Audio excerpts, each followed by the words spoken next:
One of the strategies that I most definitely will be using to drive the desired outcome this year. Welcome to Thank God It's a Story Saturday, a weekly video series where I share stories with you that you can use to make your messages stick.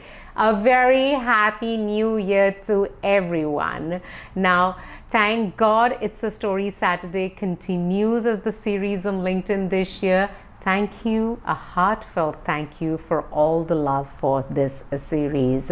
So late last year, I decided to explore reading a different type of writing. So normally I read business books, but I started reading different types of books to just kind of explore what else exists. And one of the books that I picked up is called Into Thin Air, and today's story is from this book. But before I tell you the story, I want to tell you why I chose this to be the very first story I tell in this series in the year 2021, because it's only been a few days of this year that have passed by, and I can already notice myself so many times correcting my behavior because of this particular story. So the book is about climbing the Mount Everest, and the story is told at a point where the author and the other people who are going to the summit with him arrive at the base camp. So after they arrive at the base camp, they start this process of getting used to the environment.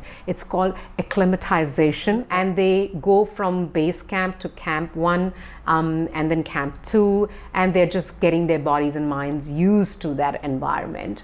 Now, at this point, author says that, it is also one of the few times where we, the climbers, get to actually really see the strengths and weakness of fellow climbers in that process. Normally, that opportunity does not exist, but, these are the people, the group of the people on whose strengths and weaknesses they'll be relying on in this entire journey that they are going to take.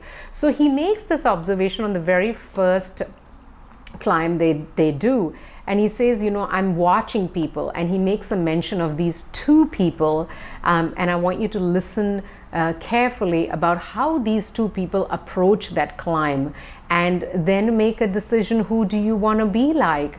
So he says that the very first person I observed, his name is Frank. He's a publisher from Hong Kong. So he's a quiet, gentlemanly, very soft-spoken guy who has climbed several times before, is experienced in the space, and he takes off. He starts the climb really slow behind everyone and is very paced out at an even pace. At no time his breathing is heavy, and he's just, behind everyone in no rush, just doing his own thing.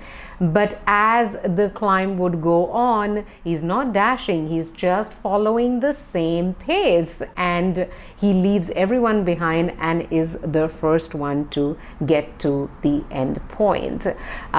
So it's interesting for him to observe Frank's very steady, sustained, stay on path, stick to the plan nature. And then on the contrary, he talks about another person, the youngest of the group, filled with energy, just dashes out as soon as this climb starts, leaves everyone behind, and is really, in a very short period of time, in visible agony. So as he starts to climb, he's really getting out of breath, and by the time they get to the end point, he's the last in the line. Now, the author doesn't really draw conclusions from these two things that he is seeing happen in parallel, but he just mentions this and he moves on with the rest of the story. But I highlighted these lines because these lines at this time of the year are extremely meaningful. Start at an even pace. Start at a pace. Do not let your pace get affected by what others are doing, what else is happening. Because if you are able to keep that even pace on this mountain that you plan to climb this year, then most likely success is just waiting for you. One more time, Happy New Year, and may this year you climb the mountain you always wanted to and be like Frank.